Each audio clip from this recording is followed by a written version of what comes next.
वया पुढच्या बातमीकडे दाओस दौऱ्यामध्ये 4 लाख कोटींचे करार झाल्याची माहिती मुख्यमंत्र्यांनी दिली। मुख्यमंत्री शिंदे काल दाओस दौऱ्यावरून परतलेले आहेत।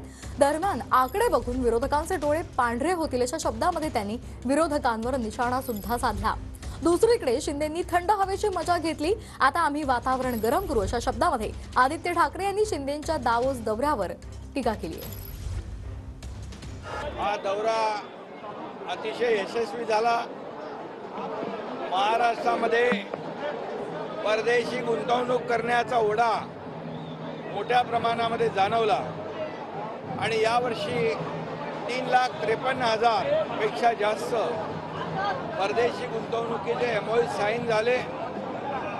जवळपास 1 ते 1.5 लाख आणखी एमओयू साईन करण्यासाठी लोकांनी चर्चा केली, स्वारस्य दाखवलं।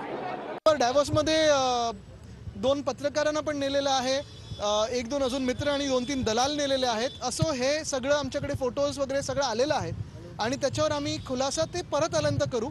थोडी मजा बर्फाची घेऊ दे त्यांना थंड हवेत, मग हवा गरम कशी करायची आम्हाला बरोबर माहिती आहे। सगळे डायव्होर्सचे करार जे आहेत त्याच्याबद्दल माहिती आहे, मागच्या वर्षीची आणि ह्या वर्षीची ती आम्ही करू बरोबर।